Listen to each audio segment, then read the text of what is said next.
All right, Alexander, we are going to discuss Zelensky's tour of the United States. In your video update from the other day, you mentioned that Zelensky in the US pushing his victory plan is really Zelensky in the US pushing his survival plan, because for Zelensky to stay in power, he needs to keep the war going. Unfortunately, this is just the reality of the situation. And so he is in the United States and he is pushing for money. He is pushing for weapons, long-range missile strikes into pre-2014 Russian territory. And most importantly, and perhaps the most dangerous part of his victory plan, at least from the reports that we're getting from media like Bloomberg, this is what they're saying. The key component to his victory plan is Ukraine entry into NATO. And we're not talking Ukraine entry into NATO in 5 years or 10 years or something like that. We're talking in the next month or 2 or 3. Zelensky wants Ukraine in NATO and he wants Article 5 protection and the whole 9 yards. So what are your thoughts about Zelensky's victory plan tour of the United States, which you defined so well as his survival plan? Right, I think the first thing to say is that it's not a victory plan. In fact, Zelensky himself is now admitting that the situation is becoming critical for Ukraine. He's making admissions like this that he's never made before. He says that Ukraine can't go on fighting in the way that it is, that it's almost exhausted, its resources are almost tapped out. I mean, it's in a critical situation. So he acknowledges that, but he still talks about a victory plan. And the victory plan is exactly what you said. And the key part of it is entry into NATO as soon as possible.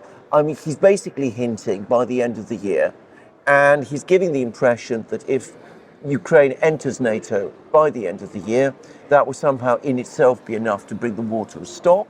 And he says that Ukraine needs to bring the war to a stop this year. And he gives the impression that once the war is brought to a stop in that way, then negotiations can begin in which the Russians will capitulate, Ukraine will get its 2014 territory back, and that will be the victory. Now, I don't think anybody now, apart from a few people in the media, still believe that any of that can happen. Yeah. There would be enormous opposition in Europe, in the United States, to admitting Ukraine into NATO in that kind of way. The Pentagon is still very, very unhappy about the idea of missile strikes.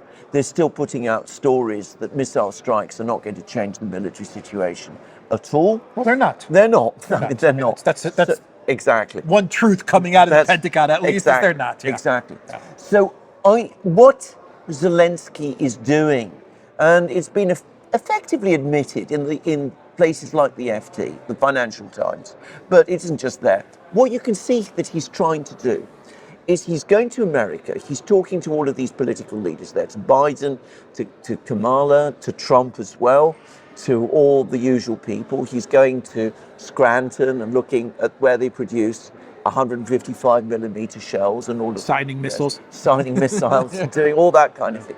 And he wants them all to continue to say that they back Ukraine and that they back him as the leader of Ukraine. He wants, in other words, a public reassertion from the Americans that they continue to see him as the person who can lead Ukraine at this time. So that means that he can then see off his opponents in Kiev, who are now mobilizing. We've seen Zelensky starting to resurface. We're hearing words now coming from people like Poroshenko again. So that sort of silences the critics, because they know that if Zelensky has the backing of the Americans, they can't really move against Zelensky, because in Ukraine, the Americans hold all the high cards. They're the dominant force in Ukrainian politics. So that means that Zelensky himself remains in place as president. He's able to keep the war going because he is now committed, in effect, to keeping the war going as long as possible. Because if the war finishes, there's supposed to be elections. If he has to concede territory, he has problems with the nationalist militias. People whose families have suffered as a result of the war would say, why on earth did we accept all of this suffering where we've ended up in a worse position than we would have been in if the war had been ended sooner, as it might have been. We've been through all of that, Istanbul and all that. So he wants to keep the war going. He wants to continue to make his maximalist demands, and he wants the Americans there visibly supporting him. And I think he's going to get that. So he's not going to get his victory plan, because the victory plan is fantasy. But it will be enough, I think, to keep him in power in Kiev for the next few months. And if and when the collapse comes, and I think more and more people are coming round to the view that a collapse in Ukraine is likely and perhaps even inevitable, well, then Zelensky is still president of Ukraine. He's made no concessions.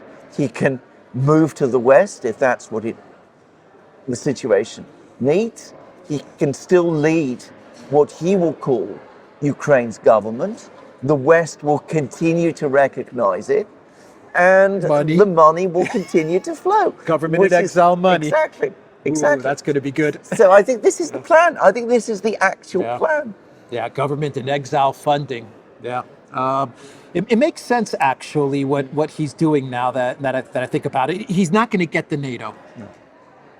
If you had to put chances on NATO. Because, the thing that worries me is Biden, Blinken. Maybe there's that 1% chance that Biden or Blinken does promise some sort of NATO entry. Do you think that's possible at all, or? Well, it is possible. I think if it was Blinken, he might even agree to it. If it was Biden, I think he might agree to it. The Pentagon is strongly opposed. I think Jake Sullivan understands that this is not a good idea from a military, geopolitical, whatever point of view. I think they all understand that it would not play well at all in the American election. And I think this is something that Sullivan still cares about, even though he's not going to be reappointed, whoever wins the election. But I still think he obviously wants the Democrats to win. And of course, there's the other reality, which is that the European members of NATO don't want it either. The Germans, the French. Very, very difficult to see the French Parliament approving NATO entry for Ukraine at this particular time. And I think probably, almost certainly, Biden and Blinken have been briefed about all of this. So I think that whatever their visceral feelings, I think they understand that this simply can't fly. And for that reason, they probably won't do it. Yeah, so they'll give him money. They'll give him reassurances. We support you. You're our guy. Here's 300 million or 400 million, whatever they're going to give him. And they're going to send him on his way. Zelensky goes back to Kiev. Maybe he makes some stops at some other cities because he's going to try to avoid Kiev. But eventually he makes his way back there. And he makes his way back there with the endorsement of the United States. And so Poroshenko, Klitschko, Zaluzhny, they stay put.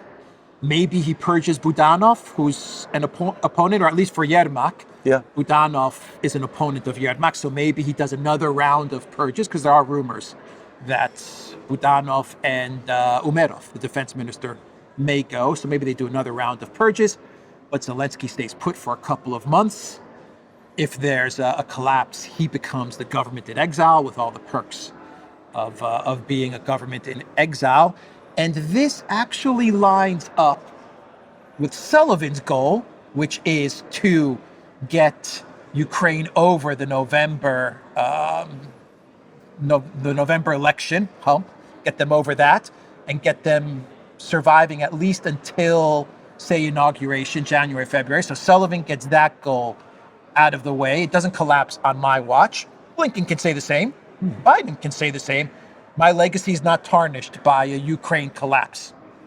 And this may line up with the Europeans, because you're getting Lamy, the foreign secretary. He's coming out and saying that the conflict's going to last another year or two. Pavel, the president of the Czech Republic, he said that most likely the conflict is going to be a stalemate or some sort of a freeze, and we're going to have to accept that the Russians hold Ukraine territory temporarily. That's what Pavel said. So maybe the Europeans are saying, let's drag Zelensky a little further as president, and that way we can figure out what the eventual exit is going to be. I wonder if they imagine a collapse, the Europeans, or you think they're probably not looking at a collapse. And anyway, what do you think of everything I just said? I don't think they believe in a collapse. They don't believe in a collapse. I think they still believe that this thing can be prolonged for a year, more than that maybe, that there's so much of a narrative built around this idea that there's a stalemate situation in Ukraine. I don't think in Europe they've internalized the possibility that there is going to be a collapse. Here, there is a big difference with the US. I mean, you see people like David Ignatius, for example, writing in the Washington Post. He's a fervent supporter of Ukraine, but he says Ukraine is bleeding out. I mean, the Americans, I think, are much more realistic about the real situation in Ukraine than the Europeans are. But I think fundamentally, you've hit it exactly right.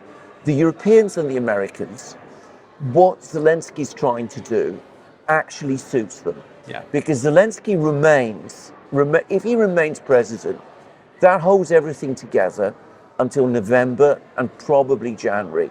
I think probably there won't be a collapse before January. It'll hold until January. Exactly. Yeah, I think so. Yeah. Whereas if you start moving around the pieces in Kiev at this time, if you start pushing Zelensky out and bringing Zaluzhny or Poroshenko in, you are creating instability there.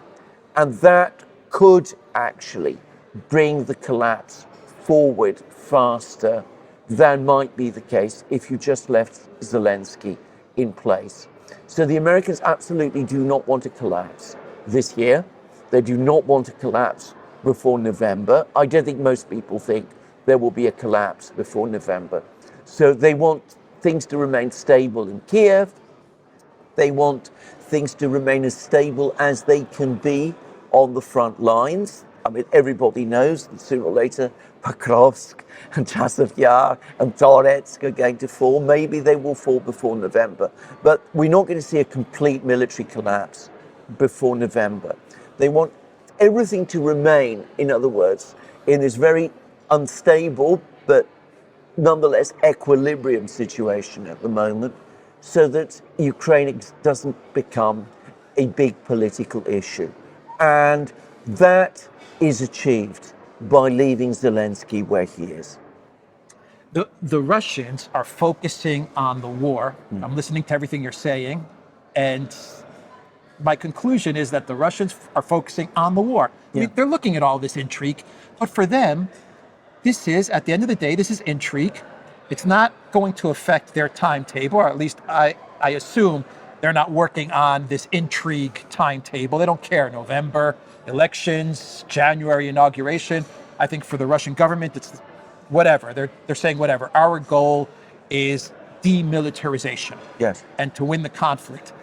While the West is completely absorbed in all of this scheming and plotting, and how do we keep Zelensky in until November, and maybe Zelensky should go, and maybe Zaluzhny should take his place.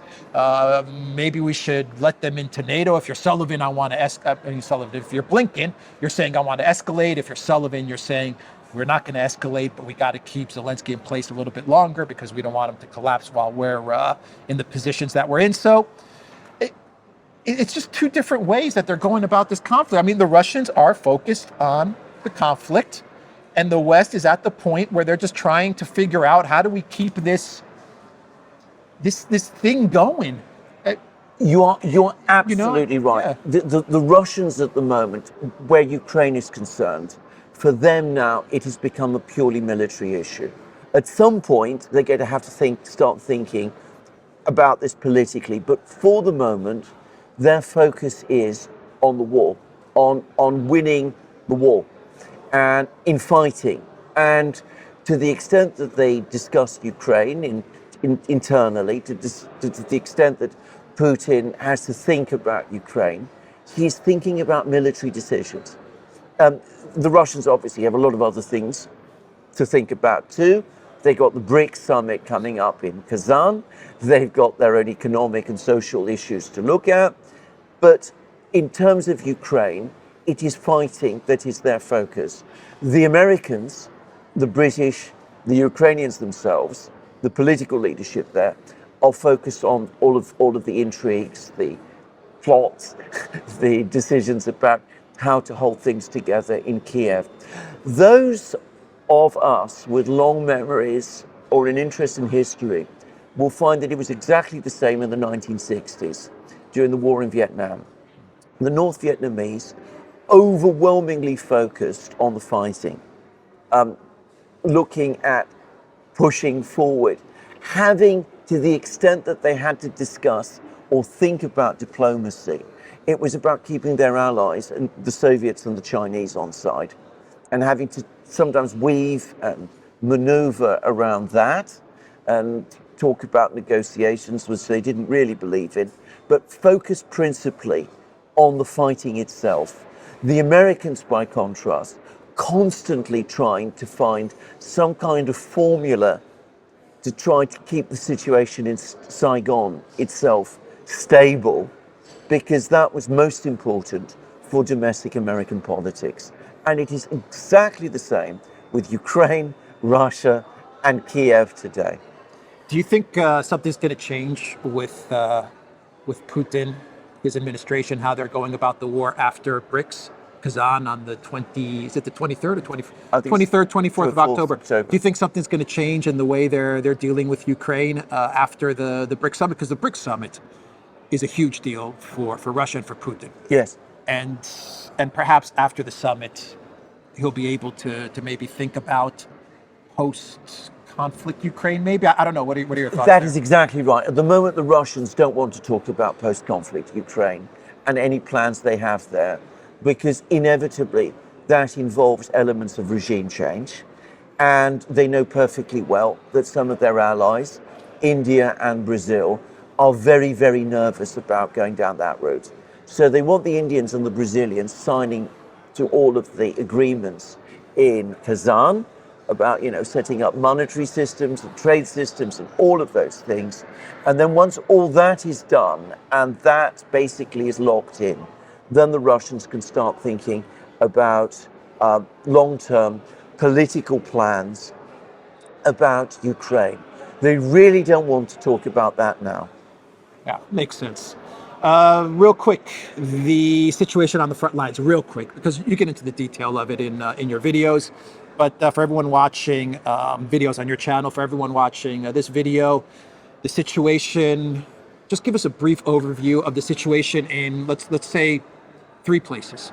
Ugledar, which is so important. A year ago, Ugledar, or a year and a half ago, Ugledar was the place that everyone was talking about. Now it seems like they don't want to talk about it.